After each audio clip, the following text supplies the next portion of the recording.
ಪ್ರತಿಯೊಬ್ಬ ಬೌಲರ್ಸ್ದು ಸ್ಪೆಷಾಲಿಟಿ ಇರುತ್ತೆ. ಒಬ್ರು ಬೌನ್ಸರ್ ನ ಚೆನ್ನಾಗಿ ಆಡಿಸಿದ್ರೆ ಮತ್ತೊಬ್ರು ಯಾರ್ಕರ್ಸ್ ನ ಚೆನ್ನಾಗಿ ಹಾಕ್ತಾರೆ. ಕೆಲವರು ನ್ಯೂ ಬಾಲ್ ಬೌಲರ್ಸ್ ಆಗಿದ್ರೆ ಕೆಲವರು ಓಲ್ಡ್ ಬಾಲ್ ಬೌಲರ್ಸ್ ಆಗಿರ್ತಾರೆ. ಬಟ್ ಈ ಲೀಗ್ ಅನ್ನೆಲ್ಲ ಮೀರಿಸಿ ಒಬ್ರು ಬರ್ತಾರೆ, ಜಸ್ಪ್ರೀತ್ ಬುಮ್ರಾ. ಈಗ ಬ್ಯಾಟರ್ಸ್ಗೆ ನೈಟ್ ಮೇರ್ ಆಗಿದ್ದಾರೆ. ಅದಕ್ಕೆ ತಯಾರನ್ನು ನಡ್ಸೋಕಾಗಲ್ಲ.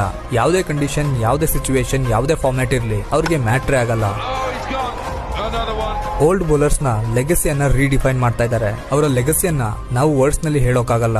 ಆದ್ರೂ ಎಕ್ಸಾಂಪಲ್ ತಗೊಳ್ಳೋದಾದ್ರೆ ಡೆವಿಲಿಯರ್ಸ್ ಅವ್ರದ್ದು ಏನ್ ಸ್ಟೇಟಸ್ ಇತ್ತು, ಈಗ ಬೌಲರ್ಸ್ ನಲ್ಲಿ ಅದು ಜಸ್ಪ್ರೀತ್ ಬುಮ್ರಾ. ಡೆವಿಲಿಯರ್ಸ್ ಯಾಕೆ ಎಕ್ಸಾಂಪಲ್ ಅಂದ್ರೆ ಎಲ್ಲಾ ಫ್ಯಾನ್ ಫೈಟ್ಸ್ ಇಲ್ಲಿ ಬಂದು ಎಂಡ್ ಆಗ್ತಾ ಇತ್ತು. ಎಲ್ಲರೂ ಮ್ಯೂಚುವಲಿ ರೆಸ್ಪೆಕ್ಟ್ ಕೊಡ್ತಾ ಇದ್ರು. ಅದೇ ರೀತಿ ಈಗ ಜಸ್ಪ್ರೀತ್ ಬುಮ್ರಾ.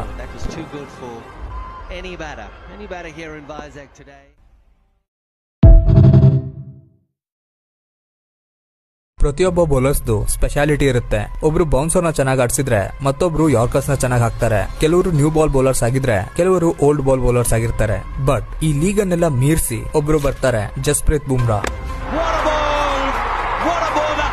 ಈಗ ಬ್ಯಾಟರ್ಸ್ಗೆ ನೈಟ್ ಮೇರ್ ಆಗಿದ್ದಾರೆ. ಅದಕ್ಕೆ ತಯಾರನ್ನು ನಡ್ಸೋಕಾಗಲ್ಲ. ಯಾವುದೇ ಕಂಡೀಷನ್, ಯಾವುದೇ ಸಿಚುವೇಶನ್, ಯಾವುದೇ ಫಾರ್ಮ್ಯಾಟ್ ಇರ್ಲಿ ಅವ್ರಿಗೆ ಮ್ಯಾಟ್ರೇ ಆಗಲ್ಲ.